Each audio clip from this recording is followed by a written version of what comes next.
I'd like to call it the Republican boys' war on women, and it exposes the hatred of women or the disdain for women that is inherent in certain parts of the Republican Party. Our opponents will look for any excuse to impose their ideology on women's rights. It's this continuous slap in the face to America's women, and it's just such a disregard and a disrespect for them. And I think every Republican should apologize for his comments. I'd like to call it the Republican boys' war on women. Oh, isn't this great? How many questions at Obama's press conference asked about the war on women, do you think? Because he's trying to do the press conference to steal the GOP thunder on Super Tuesday. So classless. But this is what you come to expect of the White House. You know, this is what they do. I'm not losing any sleep over it. So undoubtedly, questions about Putin's victory in Russia, whether that's legitimate, Russia helping Iran with its defensive shield, okay, China continuing to terrorize its own political dissidents, how China's militarizing space, stealing our technology. None of those questions will be asked. But I imagine questions about the war on women will be asked by a media who are accessories to electorate distraction. They're accomplices in this ongoing crime against the American people. Might not be a crime that is really in the criminal code, but it's more of a journalistic crime, don't you think? When we have women with especially the historical perspectives, someone like a Barbara Walters has on The View. I mean, Barbara Walters has she's been through the ringer. I mean, honestly. I mean, she started off in television when no one would give her a break. She worked her tail off. Now, you might not like her style of interviewing. You might not like kind of the interviews with the Hollywood types now, but Barbara Walters was a pioneer in journalism in the United States. From the 1960s, when she started, and up until today, she's a juggernaut. And I admire what she's done. I really do. And again, she's not politically where I am, but I admire the fact that she stuck it out and stuck it out and stuck it out. Now, if she were a conservative woman, she probably would have had even more hurdles put in her path along the way, but she's not, and so she still was discriminated against and worked her way, and now she's in all the stuff that she's done in the career, of all the things, now she's created this show The View, and she appears on it regularly. And she allows her show to be used, and I say used, by the left to continue this specious and slanderous campaign against whether it's conservatives or the target of the day, Rush Limbaugh, or someone else, for the sole purpose of advancing President Obama's re-election hopes.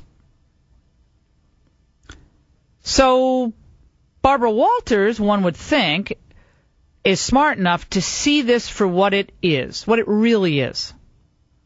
This is what happened yesterday. Your school, though, has not changed its policy in spite of your... It has not, but they did issue a statement in support of me regarding this type of problematic rhetoric, and I appreciated that very much. So was that the toughest question, Chad? Can I have some of the other questions? Barbara Walters must have asked a tough question. Chad says no. So the tough question was, that school of yours hasn't changed its policy. And maybe a question such as, Ms. Fluke, you decided willingly to apply to a Jesuit university. Georgetown University is a Catholic institution. Now, mind you, it's not as Catholic as I would like, but it is still a Catholic institution. Why on earth, if one of your life's goals is to get free birth control pills and other things, apparently she wants gender reassignment surgery to be free as well. That's the new revelation from Media Research Center. Do you see that? Why on earth would you ever apply to a Catholic institution? Because That means you would apply to be a student at an institution you believed was inherently, quote, heterosexist. Heterosexist is the new term they use. I can't keep up with the terminology. I mean, heterosexist, and I don't know what it means, basically sexist, but it's just something new to say. I don't know. Sexist isn't good enough. Now you're heterosexist. Okay? But why would you apply? See, Barbara Walters, the hard-charging journalist who's interviewing foreign leaders, and when she was at her best, that's kind of the Barbara Walters question. Why? Elizabeth Hasselbeck stepped up.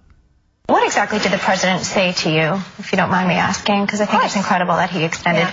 Yes, it was very kind, and I came away from it thinking he was just such a kind man. I think he's such a kind man. Hasselbeck, you know what she's thinking. I find it fascinating that she's expending the time. I want to know what my friend Joy, she was very nice to me when I was on The View last summer. Joy, I see Whoopi Goldberg. I think Whoopi Goldberg has some common sense. Why would she sit there and, again, allow your show to be used? Even if you love Obama. Oh, I know what you're saying. All these shows are used by someone. Or they're all using each other, right? For ratings, just, Okay, well, I use them to sell my book. Okay, I get your point. Yes, fine. I get it. But somehow Barbara Walters really, that sticks out in my mind. When the question came up during my little saga with Ed Schultz, how did The View handle that little flap? And again, I'm just finishing this item I'm writing for the website right now. I'm writing it during the breaks as well as doing all the other work I'm doing here. But that's, this is what I do. I multitask everything. I'm doing everything. So I'm writing this item. I didn't lose 1 minute of sleep because Ed Schultz called me a slut, referenced me as a slut twice, just as a drive-by hit on me because he thought I was being mean to President Obama. I have no idea. But I heard about it. Remember someone emailed the website and I was like, yawning, who cares? Then the president of NBC News left me a voicemail, Phil Griffin. I'm listening to this voicemail thinking, to save yourself the effort, I don't care. Then Ed Schultz calls me and apologizes. Okay, fine, your apology accepted. MoveOn.org. Who cares? Who cares? If I was offended, who cares? Again, we have a country to save. I feel like I have other things to do. I don't have time to worry about whether someone on the left personally insults me. I assume they're personally insulting me all the time. I wake up every day and I assume some really nasty thing is being written about me somewhere or said somewhere, and now ask me if I care. I don't care one bit whether they insult me. The only thing I care about is, I guess my kids Google it and someday they read it, and then I have to kind of just tell them about it and tell them they're a bunch of idiots out there and just get used to it. They're going to be doing things to you like this. But yeah, I'm confident enough in my views and I think committed enough to the truth, at least I try my best to get to it every day, that it doesn't bother me. But The View, when my controversy came up, how did they sound? I would like to say that Joy Behar on this program has called me a slut. Well, Joy Behar has called many people a slut on this program. They blew it off. They did the kind of... Barbara Walters, in fact, put on the fake tears. I guess to try to make it look like I was crying. I didn't even react to it. I had to say something on Fox because everybody was bugging me about it, but I didn't care. I just thought it was funny, and it's just typical of the left. Every time they lose an argument, they start doing this.